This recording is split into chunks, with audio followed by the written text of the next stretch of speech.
नमस्कार साथियों, welcome to L1 classes.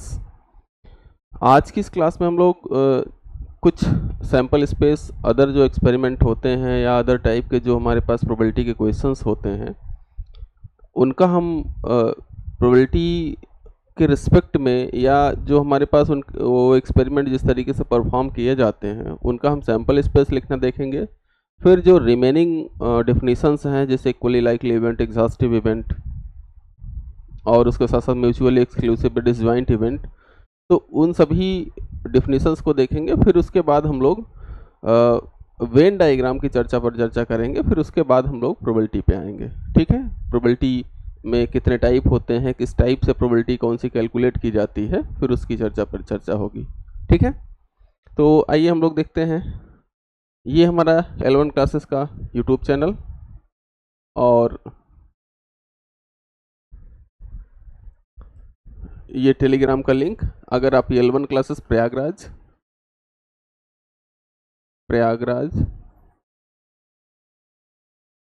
Search करते हैं तो आपको ये ऐप मिलेगा जिसके माध्यम से आप लोग सारी इन्फॉर्मेशन फाइंड आउट कर सकते हैं। ठीक है, ये हमारे पास रैंडम एक्सपेरिमेंट कल हम लोग देख चुके थे। और ट्रायल का मतलब होता है जब भी हम किसी सिक्के को एक बार उछालें या किसी डाइस को एक बार उछालें या जो पैक ऑफ कार्ड होता है या जो ताश की गड्डी होती है उसको एक बार हम सफल करें, तो वो हमारा एक ट्रायल कहलाता है। उसकी हम चर्चा कर चुके हैं। सैंपल पॉइंट, सैंपल ऑब्जर्वेशन में सैंपल स्पेस में जो पॉइंट होते हैं उन्हीं को सैंपल पॉइंट कहा जाता है, तो इसकी भी चर्चा हो चुकी है। सैंपल स्पेस भी हम देख लिए थे। आज हम लोग इवेंट और इसके ऑपरेशंस की बात हम लोग आगे से करेंगे। ठीक है, सबसे पहले एक क्वेश्चन लिख लेते हैं हम लोग सैंपल स्पेस पे कि क्वेश्चन कैसे एक आध हल किया जाएगा। उसके बाद हम लोग आगे की डिफिनीशंस पे आते हैं। ठीक है, तो यहाँ पे क्वेश्चन है हमारे पास कि a coin and a dice, a coin and a dice tossed simultaneously.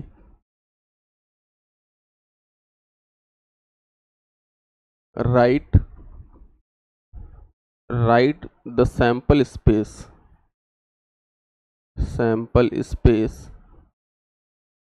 of the experiment. ठीक है, साइमल्टेनियसली का मतलब होता है साथ साथ दोनों को एक साथ उछाला जा रहा है। एक सिक्के और एक डाइस को एक साथ उछाला जा रहा है। तो इस केस में अब हमारे पास क्या प्रोबेबिलिटी होगी, क्या सैंपल स्पेस होगा, उसे हमें लिखना है। ठीक है, फिर इसी से रिलेटेड जब आगे हमारे पास जब हम प्रोबेबिलिटी में पहुंचेंगे तो जो हमारी मैथमेटिकल प्रोबेबिलिटी होती है इसी से रिलेटेड कुछ होती है। तो मैथमेटिकल प्रोबेबिलिटी में जो इवेंट दिया रहेगा उस हिसाब से हम लोग प्रोबेबिलिटी कैलकुलेट करेंगे। लेकिन फिलहाल अभी यहाँ के लिए हम लोग केवल सैंपल स्पेस लिखेंगे। ठीक है, तो लिखेंगे the sample space of the coin is S1 बराबर क्या हो जाएगा, क्वाइन में H या T आएगा। ठीक, अब उसके बाद the sample space of the dice is S2 बराबर डाइस में 1 2 3 4 5 या 6 नंबर शो कर सकते हैं। ठीक है, अब एक्सपेरिमेंट का तो लिखेंगे द सैंपल स्पेस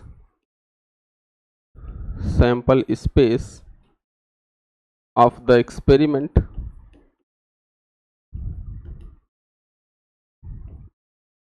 S बराबर S1 क्रॉस S2। ठीक है, तो अब इसको हम क्या लिख सकते हैं, HT क्रॉस 1 2 3 4 5 6। ठीक है, अब इसी को हम लोग आगे अगले पेज पे आते हैं। तो इसको सबका एक एक कॉम्बिनेशन जो बनेगा, कॉम्बिनेशन क्या बनेगा, S is equal to H1 H2 H3 H4 H5 H6। ठीक है, ये हमारे पास हो गया H के साथ कॉम्बिनेशन जो यहाँ पे बनने वाला था, H के साथ H1 H2 H3 H4 H6। ठीक है, अब टी के साथ, टी के बाद T1 T2 T6 तक, तो यहाँ पर क्या हो जाएगा, ये T1 T2 T3 T4 और T5 T6, ठीक है। ये हमारा हो जाएगा experiment of dice and coin are tossed simultaneously, ठीक है। अब इस केस में आपके पास जैसे क्वेश्चन पूछेगा कि what is the probability that if a coin and a dice are tossed simultaneously, what is the probability that the coin shows head and dice shows even number। तो यहाँ पर क्वाइन क्या show करे, head, head देखेंगे तो यहाँ 6 point पर है, लेकिन डाइस का इवन नंबर, तो इवन नंबर यहाँ ये है नहीं, यहाँ 2 4 6, तो ये क्या हो जाएगा 1 2 3 3 अपॉन ये टोटल नंबर ऑफ ऑब्जर्वेशंस या total number of sample points, ये हो जाएगा 12, 3/12 ये प्रोबेबिलिटी हो जाएगी आपके उस केस में, ठीक है। इस तरीके से हम लोग प्रोबेबिलिटी बड़ी आसानी से फाइंड आउट कर सकते हैं, ठीक है। तो ये हुआ हमारे पास। अब इसी तरीके से अगर एक सिक्के को, एक ताश की गड्डी को उछाला जाए, एक साथ फेंका जाए, एक साथ सफल किया जाए, तो उस केस में क्या हो जाएगा, HT, और ताश की गड्डी में 52 पत्ते होते हैं, तो नंबर 1 से लेके 10 तक, फिर उसके बाद गुलाम, बेगम, बादशाह और इक्का। तो इसके साथ सबके साथ आपको 52 बार, मतलब एच का 52 टाइम्स 52 टाइम्स और टी का 52 टाइम्स, इस तरीके से देखेंगे टोटल 104 होगा टोटल नंबर ऑफ ऑब्जर्वेशंस। तो वहाँ पे सैंपल पॉइंट्स, जो हमारे पास सैंपल पॉइंट्स होंगे सैंपल स्पेस में, जो टोटल नंबर ऑफ ऑब्जर्वेशंस या टोटल नंबर ऑफ पॉइंट्स होंगे या यूनिट्स होंगी, वो हमारी 104 हो जाएंगी उस केस में, ठीक है। तो अब जहाँ पे जिस तरीके का हमारा एक्सपेरिमेंट रहेगा, उस तरीके से हम हर जगह सैंपल स्पेस लिखेंगे, फिर उसके बाद हम लोग प्रोबेबिलिटी फाइंड आउट करेंगे, ठीक है। तो अब हमारे पास आते हैं कि जो हमारे पास अदर डिफिनीशंस हैं, पहले उनको हम देख लेते हैं। तो सबसे पहले हमारे पास डिफिनीशन जो है वो इवेंट, इवेंट क्या होती है, ठीक है। इवेंट, इवेंट क्या होता है पहले इसको देखेंगे हम लोग, ठीक है। इवेंट क्या होता है हमारे पास कि जो हमारे पास सैंपल स्पेस जो होता है, जो हमारे पास पूरे एक्सपेरिमेंट का जो आउटकम होता है, जिसका कलेक्शन, आउटकम का कलेक्शन हम सैंपल स्पेस बोलते हैं, और उस सैंपल स्पेस का कोई अगर हमारे पास सब पार्ट ले लिया जाए, सबसेट ले लिया जाए, तो वो हमारा इवेंट कहलाता है। तो यहाँ पर लिखेंगे द सबसेट, या ऐसे द नहीं लिखे, ए नहीं लिखिए, क्योंकि ये द स्पेसिफिक हो जाता है फिर। Any subset of, any subset of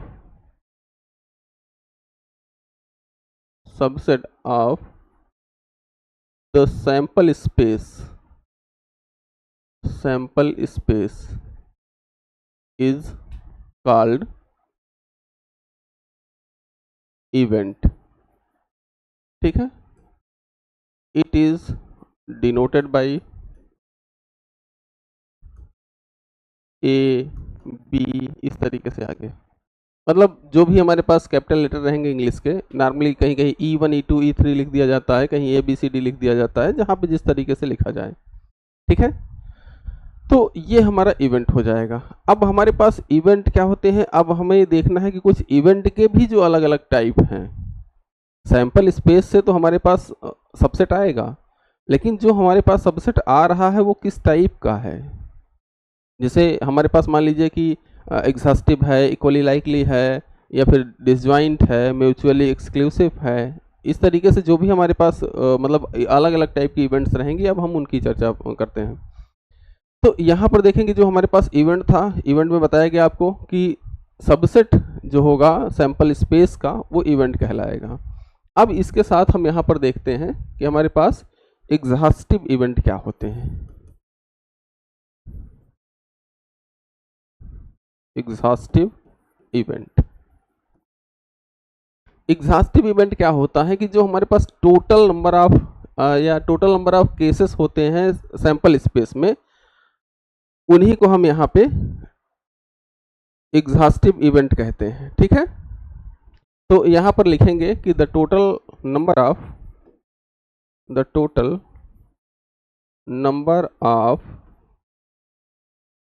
all possible the total number of all possible outcomes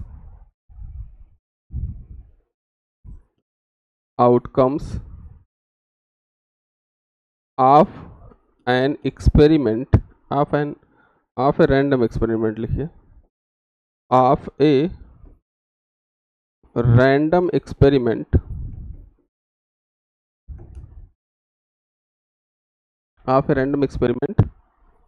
is known as exhaustive event। ठीक है, अब इसमें फॉर एग्जांपल हम लोग देखते हैं, एग्जांपल के लिए हम लोग देखते हैं कि जो हमारे पास मान लीजिए हेड टेल, एक कॉइन को एक ही बार टास्क कर रहे हैं, तो जो हमारे पास हेड और टेल आएगा वो एग्जॉस्टिव केसेस होगा। ठीक है, एक चीज़ यहाँ पे समझिएगा कि जो हमारा सैंपल स्पेस होगा ये लगभग इक्विवेलेंट होगा एग्जॉस्टिव इवेंट के। ठीक है, इन केस ऑफ जो हम क्लासिकल प्रोबेबिलिटी पढ़ेंगे, क्लासिकल प्रोबेबिलिटी में क्या है, अनएक्सपेक्टेड घटनाओं को हम वहाँ कंसीडर नहीं करते। जैसे मान लीजिए कि एक सिक्के को हम उछालें और वो सिक्का उसी एज पे खड़ा हो जाए, न हेड आए न टेल, इसको हमने पहले ही इग्नोर किया है। तो क्लासिकल प्रोबेबिलिटी की भी हम बात कर रहे हैं कि मतलब कुछ ना कुछ इवेंट होनी चाहिए, कुछ ना कुछ घटनाएं घटित होनी चाहिए, तब उस केस में हम सैंपल स्पेस लिखते हैं। तो इस केस में सैंपल स्पेस और exhaustive event in case of classical probability दोनों बराबर होंगे लगभग 99.99% केसेस में। जो आपके पास क्वेश्चंस आएंगे उसमें लगभग बराबर होंगे। लेकिन जब हमारे पास, जब हम क्लासिकल प्रोबेबिलिटी से आगे जो हम स्टैटिस्टिकल प्रोबेबिलिटी वगैरह में जाएंगे, जहाँ नंबर ऑफ ऑब्जर्वेशन हमारे पास इनफाइनाइट होंगे सैंपल स्पेस में, तो उस केस में हमारे पास क्या हो जाएगा, एग्जॉस्टिव और जो हमारे पास सैंपल स्पेस है वो इक्विवेलेंट नहीं होगा, क्योंकि उसमें हम उन पॉसिबिलिटीज़ को भी कंसिडर करेंगे जहाँ पर हमारे पास कोई घटना घटित ना हो। ठीक है, लेकिन यहाँ पर क्या है, एग्जॉस्टिव में क्या है कि हमारे पास ऑल पॉसिबल आउटकम्स का जो कलेक्शन होगा वो हमारा एग्जॉस्टिव इवेंट कहलाएगा। ठीक है, अब इसके बाद हमारे पास देखते हैं, अच्छा इसका एग्जांपल देख लेते हैं। एग्जांपल में इसमें हम आते हैं, तो एग्जांपल में हम देखेंगे कि जो हमारे पास इवेंट्स होती हैं, जो एग्जॉस्टिव इवेंट रहेगा उसमें अगर हम मान लीजिए कि हमारे पास एक कॉइन को हम टास्क कर रहे हैं, ठीक है, तो एग्जांपल यहाँ पे देख लीजिए कि if a coin is tossed then head and tail are the exhaustive event. ठीक है, एग्जॉस्टिव इवेंट, और यही सैंपल स्पेस भी होगा आपका। एक सिक्के को एक बार उठा लेंगे तो या तो एच आएगा या तो टी आएगा। ठीक है, तो ये आपके पास हुआ एग्जॉस्टिव इवेंट। अब इसके बाद जो आगे हमारे पास दूसरी जो कंडीशन है या दूसरा जो हमारा इवेंट है वो है हमारा फेवरेबल इवेंट। ठीक है,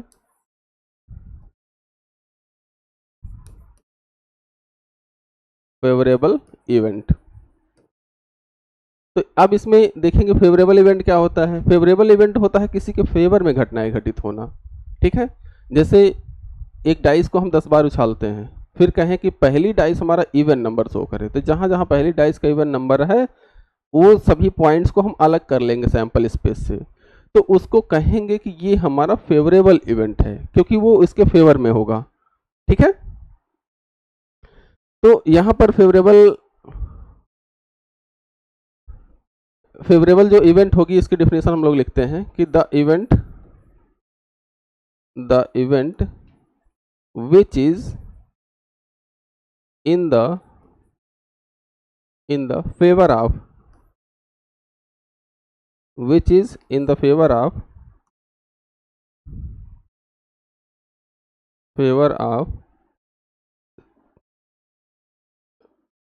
which is in the favor of an event is an event is known as favorable event। ठीक है, ये देखिए, the event which is in the favor of an event is known as, which is in favor of happening of, ऐसे लिखेगा यहाँ पर which is in favor of happening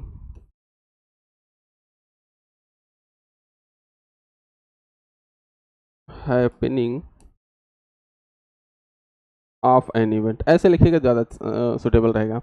the event which is in the favour of happening of an event is known as favourable event. हाँ, किसी भी घटना के घटित होने के फेवर में जो घटनाएं होती हैं उनको हम फेवरेबल इवेंट कहते हैं। ठीक है, अब ये जो हमारे पास प्रोबेबिलिटी आएगी, ये number of favourable cases upon number of exhaustive cases जो हमारे पास आएंगे, या टोटल नंबर ऑफ जो सैंपल यूनिट्स हैं इन द सैंपल स्पेस, वो हमारे पास प्रोबेबिलिटी को, ये रेशियो प्रोबेबिलिटी को डिसाइड करेगा। मतलब number of favourable cases upon total number of events या total number of units in the sample space, या इसी को कह सकते हैं कि favourable cases upon exhaustive cases की जो संख्या होगी वो हमारा वो रेशियो जो है प्रोबेबिलिटी बताएगा उस केस के लिए जिस केस में फेवरेबल इवेंट लिखी गई है।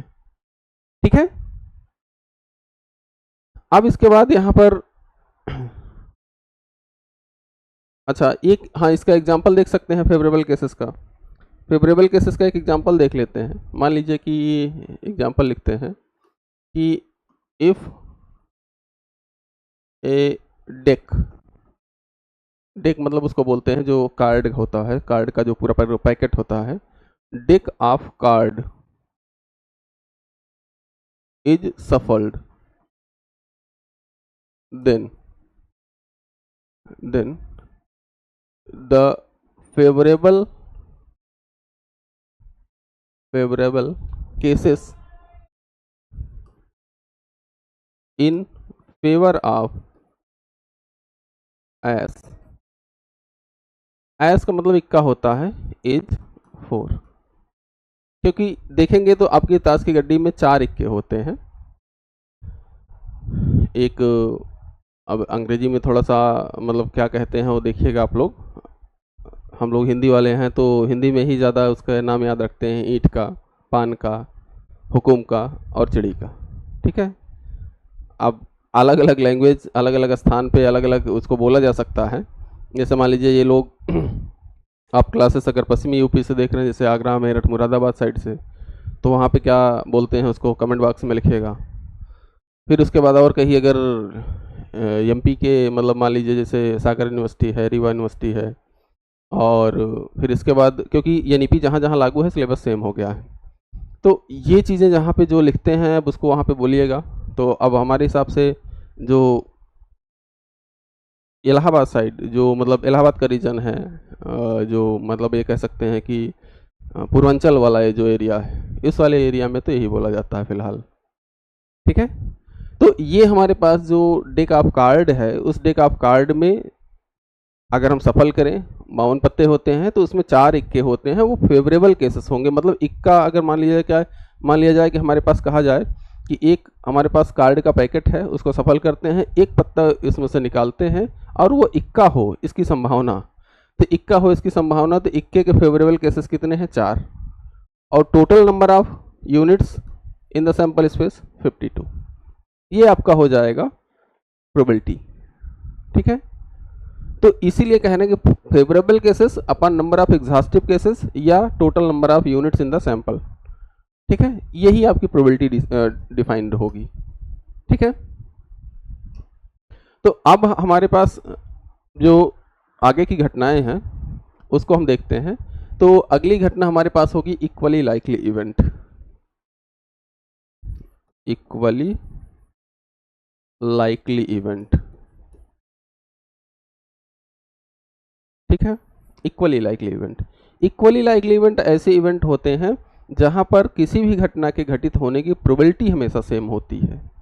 जैसे हम कह रहे हैं कि ना, अभी जस्ट लिखे थे कि एक ताश की पत्ते में एक पत्ता हम निकाल रहे हैं, एक उसका जो है एक कार्ड निकाल रहे हैं, तो उसमें हर एक कार्ड के आने की संभावना सेम होगी। ध्यान में रखिएगा, जब हम उसकी सफलिंग करेंगे तो ऐसा नहीं कि सीधा सीधा ऐसे रख देंगे, उसको बिखरा देंगे। जब उसमें एट रैंडम हम चुनाव करेंगे तो एक पत्ते की जब सभी पत्तों के आने की संभावना सेम होती है, तब ये प्रोबेबिलिटी यहाँ पे 4/52 या 4/52 लिखी गई थी। ठीक है, तो जब जब जब हमारे पास कोई भी घटना हो, इक्वली लाइकली इवेंट हो, तो उस केस में हमें यही चीज देखना है। ठीक है, क्या देखना है कि जब हमारे पास इनके घटित होने की जो संभावना है वो हमेशा सेम हो जाए, तो उस केस में हमारे पास जो इवेंट होगा वो हमारा इक्वली लाइकली इवेंट कहलाएगा। ठीक है, तो अब यहां पे लिखते हैं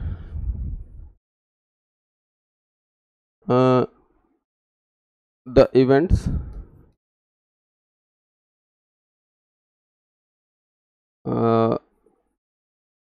whose probability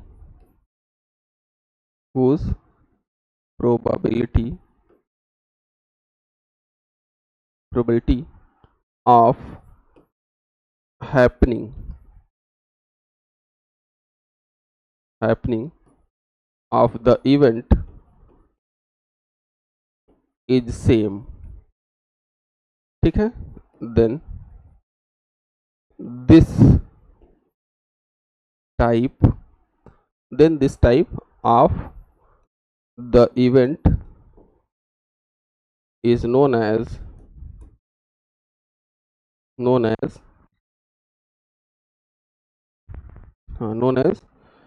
equally likely event। Equally likely event. ठीक है, इक्वली लाइकली इवेंट ये हमारा होगा। ठीक, अब इसके बाद हम लोग देखते हैं कि हमारे पास डिसजॉइंट इवेंट क्या होती है।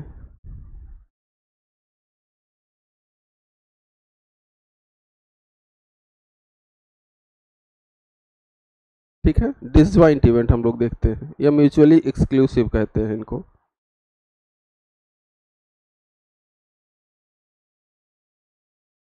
अब इसमें देखते हैं हमारे पास, लिखिए अगला डिफिनीशन जो होगी डिसजॉइंट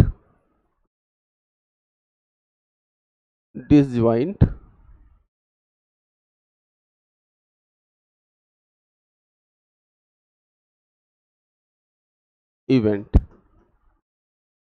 अब ये क्या होता है कि डिसजॉइंट इवेंट को ही म्यूचुअली एक्सक्लूसिव भी कहते हैं। तो यहां पर लिखेंगे कि इफ, नहीं ऐसे लिखे कि the two events are said to be disjoint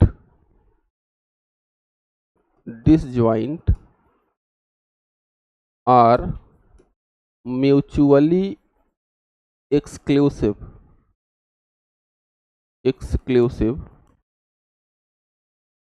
the two events are said to be disjoint are mutually exclusive if there is no intersection between them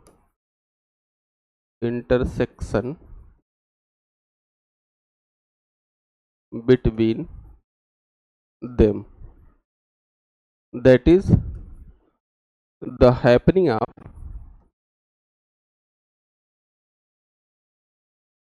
of one event takes place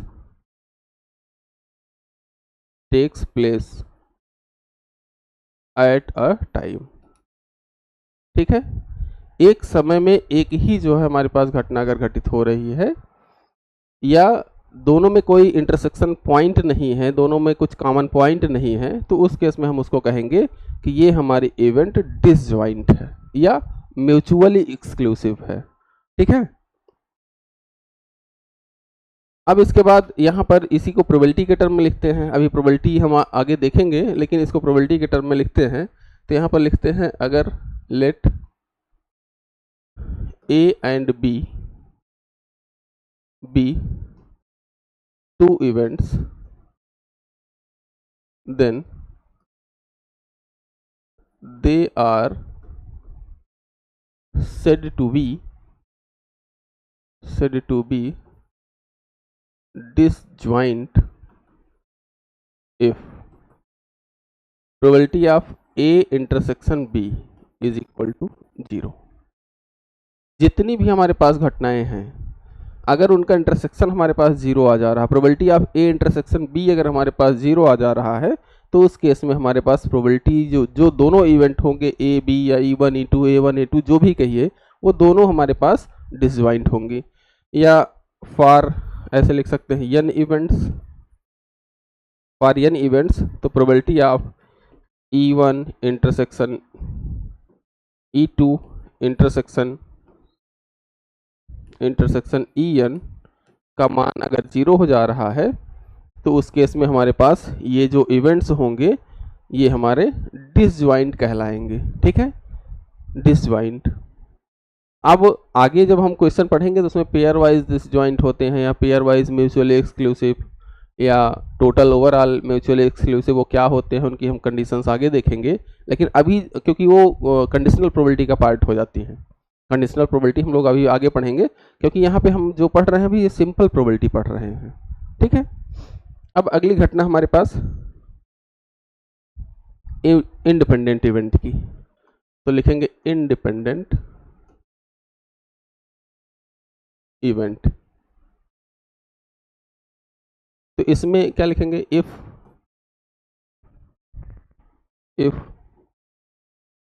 A and B are two events, then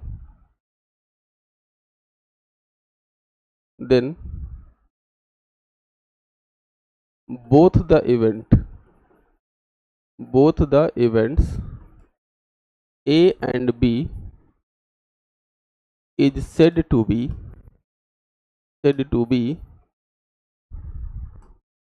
independent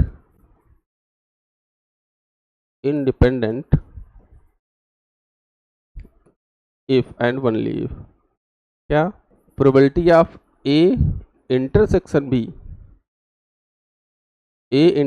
B is equal to probability of A into probability of B के बराबर हो जाए। अगर ये इस type से घटनाएं हमारे पास घटित हो जाएं, तो हम इनको कहेंगे कि ये हमारे पास जो घटना A और घटना B है वो दोनों आपस में इंडिपेंडेंट हैं। ठीक है, या इसी को आगे ये भी कह सकते हैं कि अगर एक घटना के घटित होने की प्रक्रिया या घटना जो है वो दूसरे को प्रभावित ना करे, या दूसरे घटना के घटित होने की प्रक्रिया या जो पॉसिबिलिटी है वो पहले को प्रभावित ना करे, तब भी दोनों इंडिपेंडेंट कहलाते हैं। ठीक है, तो यहाँ पर R करके लिखिएगा कि if the happening of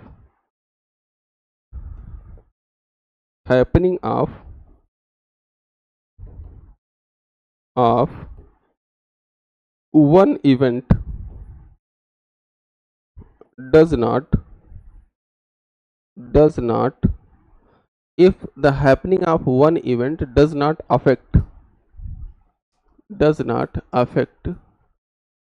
the happening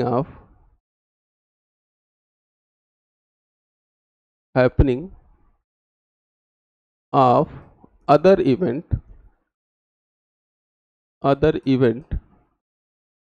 then both events are independent। ठीक है, बोथ इवेंट्स आर इंडिपेंडेंट हो जाएगा। ठीक है, अब यहाँ पे हमें एक दो चीज़ें और भी देखनी पड़ेंगी कि किस तरीके से कौन सी घटनाएं हमारी इंडिपेंडेंट होंगी, कब हमारी घटनाएं म्यूचुअली एक्सक्लूसिव होंगी।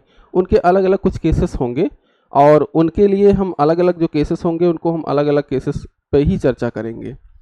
ठीक है, अब इसके बाद हम लोग देखते हैं जो यहाँ पर एक टर्म लिखा गया था वेन डायग्राम, वेन डायग्राम। तो वेन डायग्राम की हम लोग चर्चा करते हैं, फिर उसके बाद हम लोग आते हैं इनका जो ऑपरेशन होता है, ऑपरेशन ऑफ द इवेंट यहाँ पर देखेंगे। तो एक टर्म यहाँ पे लिखा गया है, यहाँ पर operation of the event. Operation of the event में क्या है, वही यूनियन इंटरसेक्शन किस तरीके से निकाला जाता है। बाकी ये हम क्वेश्चन के माध्यम से आपको सेट थियरी में पहले ही बता चुके हैं किस तरीके से निकालते हैं। फिर उसके बाद इक्वली लाइकली, म्यूचुअली एक्सक्लूसिव और एग्जॉस्टिव इवेंट हो गया है। फिर उसके बाद हम लोग क्लासिकल और इसकी प्रोबेबिलिटी पे आते हैं, ठीक है। तो अब यहाँ पे हमारे पास जो केसेस हैं, यहाँ पर हम पहले इसको देखते हैं कि जो यहाँ पे वेन डायग्राम होता है वो एक तरीके से कहा जाए तो ग्राफिकल रिप्रेजेंटेशन होता है इवेंट्स का, ठीक है। तो यहाँ पर सबसे पहले लिखिएगा heading Venn diagram, Venn diagram, ठीक है। वेन डायग्राम क्या होता है कि एक तरीके से कहा जाए तो ये जो प्रोबेबिलिटीज होती हैं या जो इवेंट्स होते हैं, जो सैंपल स्पेस होता है, उसका एक ग्राफिकल रिप्रेजेंटेशन हमें प्रेजेंट करता है। तो यहाँ पर लिखेंगे कि the relationship between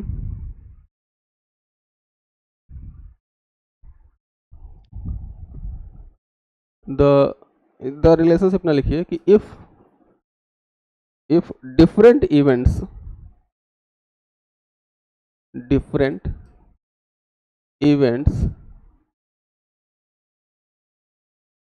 are represented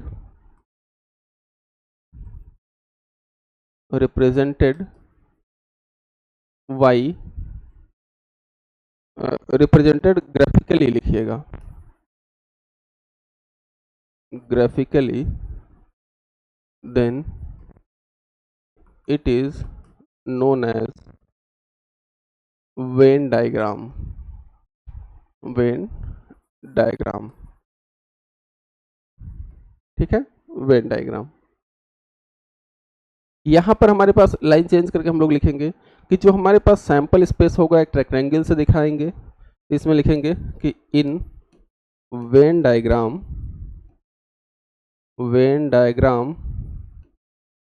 the sample space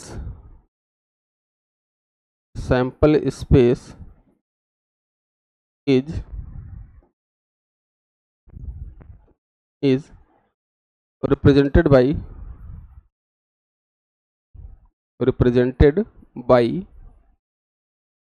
a rectangle and represented by rectangle and the events are represented by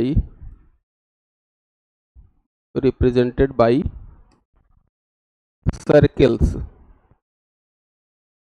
ठीक है।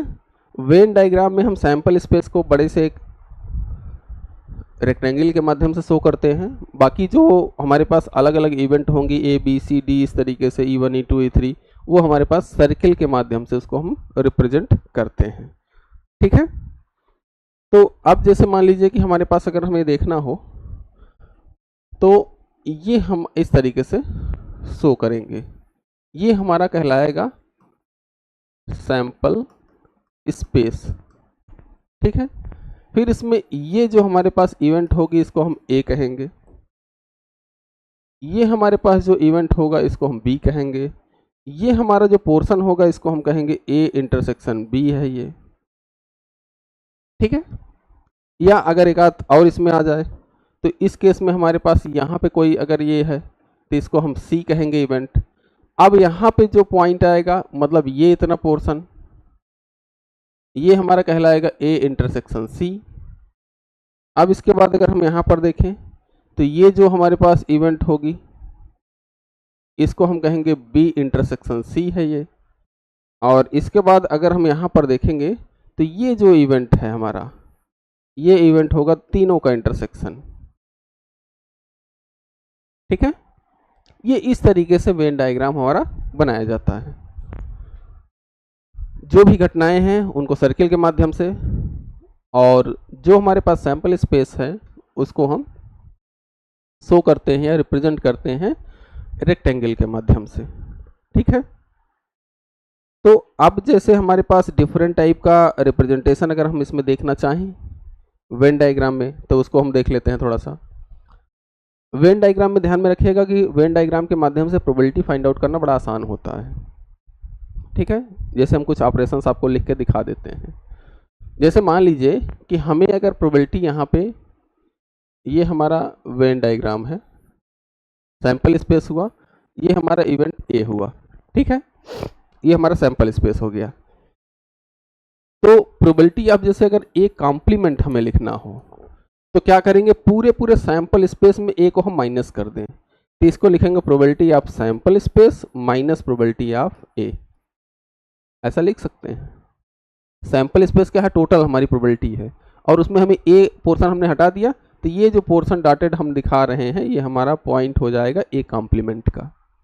ठीक है, प्रोबेबिलिटी ऑफ सैंपल स्पेस 1 होती है हमेशा, और ये ए हो जाएगा, तो इसको probability of A complement is equal to 1 minus probability of A लिख सकते हैं। ये आपको प्रूफ करने के लिए भी कई बार पूछा गया है। ठीक है, तो ये प्रूफ हो गया, ए कॉम्प्लीमेंट बराबर दिस थिंग। ठीक है, अब इसके बाद अगर सपोज करिए कि ये हमारा एग्जाम्पल था पहला, दूसरे एग्जाम्पल में हम लोग आते हैं। दूसरे एग्जाम्पल में अगर मान लीजिए कि हमारे पास एग्जाम्पल 2, ये इसको लिख दे रहे हैं। मान लीजिए कि अगर हमारे पास लिखना हो कि जो हमारे पास इवेंट्स हैं उनको, तो यहाँ पर देखिए इवेंट्स में मान लीजिए कि हमें प्रोबेबिलिटी ऑफ 2 इवेंट है, इस बार ए इंटरसेक्शन बी लिखना हो। ठीक है, या ए इंटरसेक्शन बी कॉम्प्लीमेंट लिखना हो, तो इस केस में हमारे पास देखिए कैसे इसको लिखेंगे। यहाँ पर हम एक वेन डायग्राम बनाएंगे। ये हमारा इवेंट है ए, ये है हमारा इवेंट बी, और ये है हमारा सैंपल स्पेस। हमें क्या लिखना है, ए इंटरसेक्शन बी कॉम्प्लीमेंट। तो सबसे पहले हम क्या करेंगे, बी कॉम्प्लीमेंट निकालेंगे। यहाँ पर ध्यान में रखिएगा जो इसका कॉम्प्लीमेंटेड पोर्शन रहता है वो निकाला जाता है पहले। तो बी कॉम्प्लीमेंट का मतलब बी के बाहर के सारे एलिमेंट आएंगे। ठीक है, बी कॉम्प्लीमेंट का मतलब होगा बी के बाहर के सारे एलिमेंट। अब उसका अगर इंटरसेक्शन बी का कॉम्प्लीमेंट का इंटरसेक्शन ए के साथ लेंगे तो हमारे पास प्रोबेबिलिटी क्या आएगी, या हमारे पास जो एरिया आएगा वो कितना एरिया रहेगा, तो ये एरिया रहेगा। ठीक है, ये हमारा कहलाएगा ए इंटरसेक्शन बी कॉम्प्लीमेंट। ये ध्यान में रखिएगा, ए इंटरसेक्शन वाला पोर्शन छोड़ के ये वाला पोर्शन इस बार नहीं आएगा यहाँ वाला, ये क्यों, क्योंकि ये इंटरसेक्शन बी है, ए और बी में जो है दोनों में कॉमन है, तो हमें बी कॉम्प्लीमेंट के साथ ए का इंटरसेक्शन लेना है। अब अगर इस घटना को हम लिखना चाहें तो कैसे लिखेंगे, probability of A. Probability of A का मतलब क्या हो गया, यहाँ से यहाँ तक की टोटल प्रोबेबिलिटी हो गई, माइनस ये वाला टर्म हम माइनस कर देते हैं, probability of A intersection B. तो हमारे पास इतनी टोटल प्रोबेबिलिटी में इतनी प्रोबेबिलिटी हमने माइनस कर दिया, तो ये हमारे पास टर्म आ गया। देखिए कितनी जटिल प्रोबेबिलिटी कितनी आसानी से लिखी जा रही है। ठीक है, ये चीज़ें अभी आगे प्रूफ करने के लिए आएंगी, तो हम वेन डायग्राम का ही प्रूफ यूज करके प्रूफ करेंगे। लेकिन डिफरेंट जो ऑपरेशंस आपके पास जो होते हैं या डिफरेंट टाइप की अदर जो चीज़ें होती हैं उनको हम यहाँ पर देख रहे हैं। जैसे सपोज करिए कि अगर हम मान लीजिए हमारे पास इसी में लिखना होता हमें कि probability of A complement intersection B, तो इस केस में क्या हो जाएगा, ए कॉम्प्लीमेंट, यहाँ पे फिर से दूसरा वेन डायग्राम बना दे रहे हैं। ये है यस, ये ए है, ये बी है। ठीक है, सॉरी, अब यहाँ पर देखें क्या लेना हमें, ए कॉम्प्लीमेंट। ए कॉम्प्लीमेंट का मतलब इसके इस ए के बाहर के सारे एलिमेंट।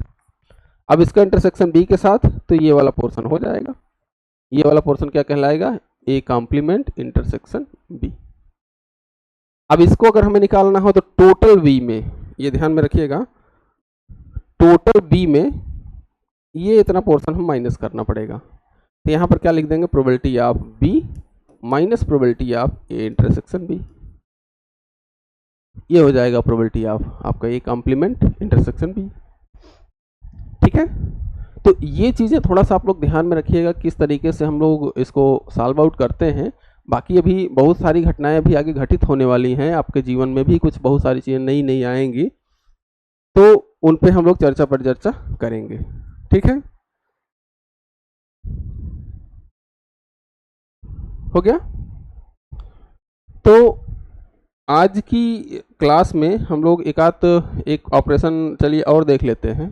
मान लीजिए कि हमारे पास 3 इवेंट हैं,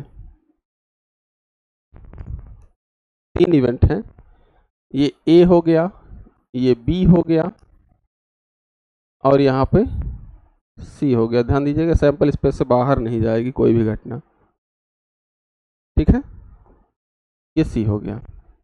अब इसमें मान लीजिए कि आपको लिखना हो केवल ये वाला पोर्शन, ठीक है। अगर हमें probability of A intersection B intersection C लिखना हो तो कैसे लिखेंगे? तो सबसे पहले प्रोबेबिलिटी ए ले आएंगे, ठीक है। देखिए घटनाएं ध्यान से देखिएगा थोड़ा सा। पहले प्रोबेबिलिटी ऑफ ए रहेगा, ए में क्या है, ये पोर्शन आ गया, ठीक है। अब इसमें हम कौन कौन सा पोर्शन माइनस करें, प्रोबेबिलिटी ए में हम कौन कौन सा पोर्शन माइनस करें? तो सबसे पहले देखिए ये देखेंगे, ये इतना पोर्शन हमें माइनस करना होगा। ये इतना पोर्शन क्या है, बी कॉम्प्लीमेंट अगर लेंगे हम, जैसे देखिए अगर हम बी कॉम्प्लीमेंट ले तो इसके बाहर के सारे एलिमेंट आएंगे, और इसके बाद अगर हम ए यहाँ पे सी का कॉम्प्लीमेंट ले लें, सी का कॉम्प्लीमेंट ले लेंगे तो इसके बाहर के सारे एलिमेंट आएंगे, और अगर उसका इंटरसेक्शन ए के साथ ले लिया जाए तो हमारा ये पोर्शन आ जाएगा। तो यहाँ पर क्या करेंगे, प्रोबेबिलिटी ए में हम घटा रहे हैं क्या, probability of A intersection B complement intersection C complement, ठीक है।